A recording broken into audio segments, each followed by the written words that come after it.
Welcome into Survivor Analytics. I'm your host, Clyde, and today I'll be walking through my strategic summary for the penultimate episode, episode 10 of the Traitors US Season 3. On the surface, I enjoyed the content we got this week from the Traitors between the Brittany recruitment, the Gabby-Danielle rivalry, and the nonsensical strategic play from Dolores at the roundtable. For me, the main issue with this episode is the actual amount of content. This one ends on a cliffhanger, so we don't know who gets banished or who earned the seer advantage. I understand that production is setting the stage for this dramatic finale, but that decision definitely came at the expense of this episode. We can start with the Traitors Meeting, where obviously Brittany accepts Danielle's recruitment offer. There's a wholesome moment of these two reconnecting, and it's cool to see how they've rebuilt their relationship from the premiere, where they had no intention of working together. I still disagree with Danielle's choice of Brittany for this recruitment, but it definitely adds a lot to the season from a storytelling perspective. Moving forward, Brittany will need to determine the extent of her loyalty to Danielle.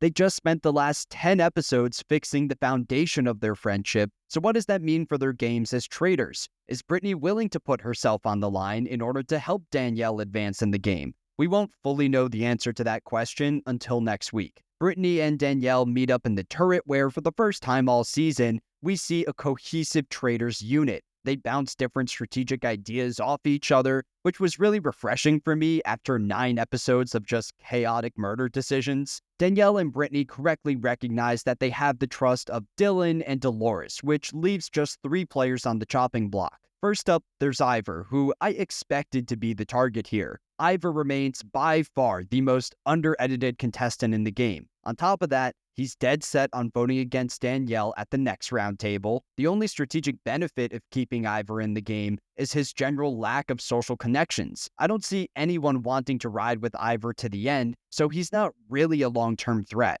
Next potential target is Gabby. With Gabby, you have a player who, like Ivor, does not have many close connections in the castle. Her tight-knit Bambi alliance officially crumbled with the Chriselle murder in episode 8. Last week, she lost her new #1 ally in Carolyn. I don't believe that Gabby has a lot of sway in the castle, but with that said, I think that the Traitors' decision to ultimately keep Gabby around will be the major mistake that cost them the game. Of the remaining faithfuls, Gabby consistently has the most accurate strategic reads. For example, after Danielle led the Carolyn banishment, Gabby was one of the lead voices saying that it was traitor-on-traitor fighting. That takes us to the third murder consideration in Tom. Up until this week, I thought that Tom would coast to the finale. After all, he never posed a major threat to any of the traitors. At the previous roundtable, Tom threw a vote onto Dolores in a spot where no one else was even looking in her direction. Tom is the type of player that's not really going to work with alliances in the endgame. He's going to target players who he believes are traitors, whether or not the votes are actually in place to make those moves happen. On top of that, Tom is still beefing with Dolores, which could create a distraction away from Danielle and Brittany. If I was a traitor, there is no way that I'm taking out Tom here, but Danielle and Brittany have a different idea. Tom is the 9th murdered contestant this season. This was a shock for me, and I was sad to see Tom's time on the show come to an end. In a season that featured a lot of tension amidst the traitors in the turret and the contestants at the round table, Tom added some necessary comedic relief. I loved watching his overconfidence and delusion every episode. Tom's Freudian slip at the round table where he says that women are better cheaters than men is one of my favorite moments of the entire season. Even through Tom's elimination, his arrogance is on full display. He claims that he was the biggest threat in the castle, and he says that he never knew that he would be this good at the game. It's all complete nonsense, but it's something that I'll miss in the finale. Moving on to the mission, this was a multi-part challenge where contestants earn money individually, and the player with the most cash at the end would earn the seer advantage. Now, the rules of this advantage are still not completely clear to me. We know that Alan will award the advantage to a contestant after the final 6 roundtable. That player will meet with another contestant in secret and essentially force them to reveal their true identity. All of that makes sense, but I want to know, can the seer reveal their identity to the rest of the castle? If so, that completely changes the game in the 11th hour. Typically, when a social strategy game includes a twist like the seer, it introduces that role at the very beginning. That way, the seer is incentivized to keep their identity a secret. They are responsible for gathering information and guiding the group towards targets without coming across as a threat to the traitors. Adding a seer this late in the season kind of breaks the game, and it makes this one arbitrary mission feel so much more important than all the others. We won't know who earned this advantage until next week, but based on the distribution of cash, it's looking like it'll go to one of either Danielle, Dolores, or Brittany. Moving on to the targeting layout, this week it's the battle between Gabby and Danielle. Brittany is Team Danielle, while Ivor is on Gabby's side, meaning that Dolores and Dylan are playing the middle. Gabby presents a strong case that ultimately wins Dylan over. She brings up Danielle's appearance in the cellar earlier in the season, she calls back to Danielle's role in the banishment of Carolyn,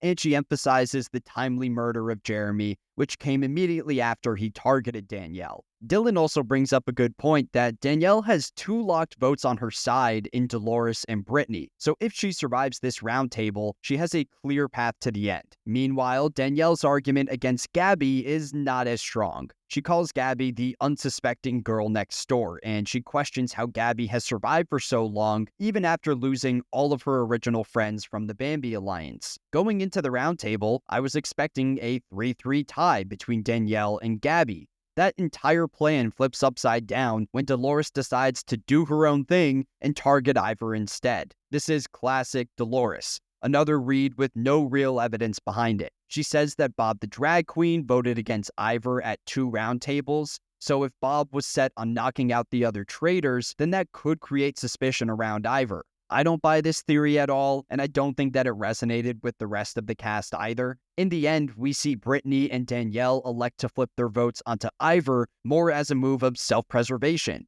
I need to credit both of those Big Brother players for their flexibility at the round table. This was obviously the optimal move for Danielle, but I don't know what it means for Brittany. If Danielle ends up going out here, then I think a lot of people will question Brittany's decision to vote against Ivor. She could play up her personal connection to Danielle as the driving motivator for this move, but I don't know if that will work. I said last week that if Brittany wins the season, then she'll need to cut Danielle. And even if she flips on the revote, I don't know if that move will be strong enough to integrate her with the other faithfuls. Speaking of the revote, this is where the episode ends. We don't know if Brittany sticks by Danielle's side or if she flips her vote at the last second. It's a little frustrating to finish this episode with just one elimination, but hopefully that'll make for a better finale. Normally, at this point in the video, I show the strategic layout of the castle and run through my weekly tier list, but not much has changed since last week, so instead I can walk through my predictions for the finale. Starting with the final 6 banishment, I think that Brittany flips her vote onto Danielle. This move is based in her incorrect expectation that Dolores will flip. Brittany wants to land on the right side of the vote, and that results in Danielle exiting the castle. I'll also say that the surrounding edit plays into this prediction. If Brittany did not flip her vote,